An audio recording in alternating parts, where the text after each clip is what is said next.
Ayan, nag-iba na yung kulay niya. Oh. Kasi nainitan na siya. So, nagkamilyo na siya. Lumabas na yung pagkakamilyo yung color niya. Ayan. Ito yung totoo niyang kulay. So, ayan. Pag nainitan na, nagiging na ng kulay. Ayos din.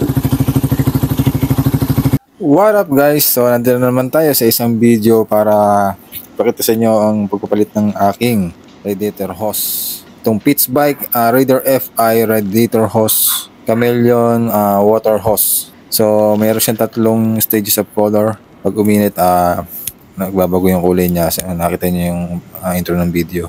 So yan yung mga papalitan natin, yung mga hose na yan. So tatlo yan. So dito dadaan yung coolant guys. Meron yung copper washer. So pag binuksan nyo to, saka pa lang lalabas yung pressure niya, saka pa lang aagos siya. Ito namang hose na to nakakonect sa reservoir. So palalabas din natin to. So gawin natin to. Tara na, let's go. So gawin na natin to. Una natin gagawin, tatanggalan natin ng coolant yung reservoir. So magitan na itong hose na to, aagos dito yung coolant.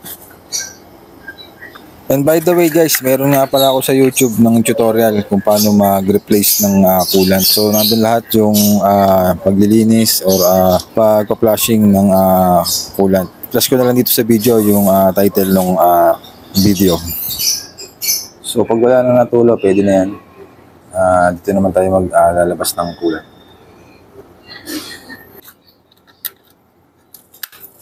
So linisin lang yung napatakan ng coolant.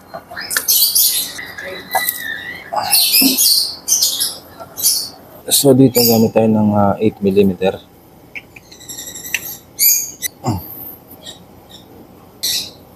Take out, hindi pa yun naaagos. Kasi hindi pa natin ito binubuksan. So pag binuksan natin ito, tsaka palang aagos ng malakas yan. And meron din siyang copper washer. So huwag nyo kakalimutan ibalik yan.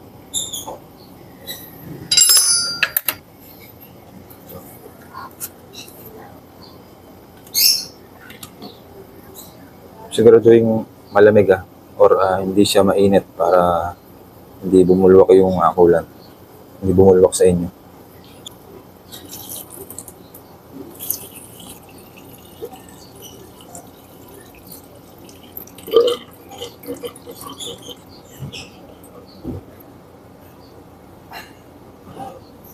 So safety na muna natin to. Mamaya gagamitin ulit natin kasi bago naman to. Last January lang tong coolant na to. And tapos, ibalik lang yung copper washer at saka tornilyo, siyempre. And by the way nga pala guys, goods pa yung natin, yung takip ng coolant. So, pag itong goma na to, hindi pa siya wear out, pwede nyo pang gamitin yan. Pero pag lasag-lasag na, palitan nyo na yan. So, balik natin ito.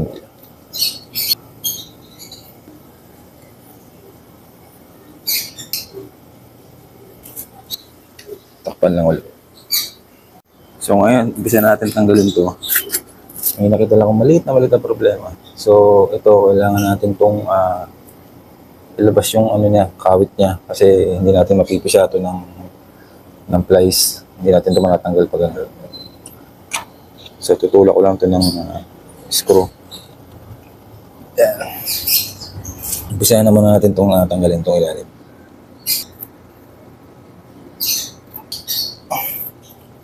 So yan, maayos na guys. Kailangan lang natin ito kasing ingatan kasi gagamitin pa natin ito. Yung lock na rin.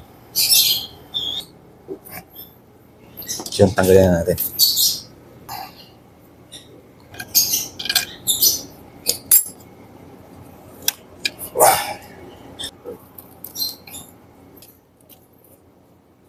Yung isa, tanggalin na natin.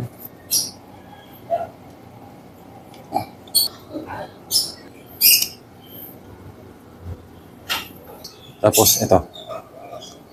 Itong last na to, isa na lang.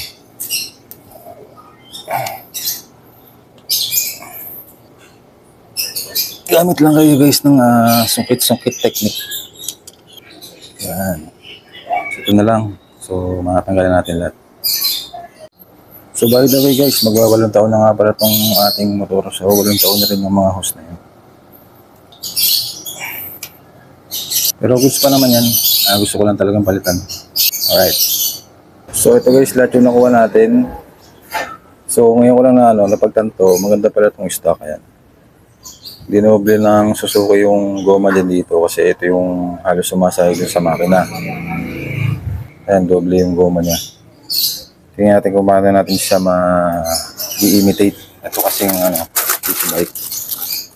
Wala siya. Hindi doble yung makina. So, prone yan sa init. So, mabilis lalambot yung hose pag ganun. Pero bago ang lahat, pakita ko na sa inyo yung magic nito, yung sinasabi ng chameleon water hose. So, tingnan nga natin itong chameleon water hose na sinasabi na may 3 stages of color changing.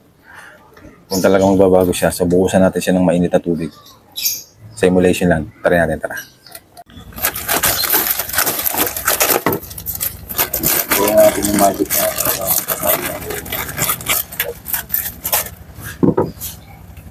So, ito nga pala yung silk lock ng pitch bike. So, kung stainless to, so gagamitin natin yung iba dito. And ito naman yung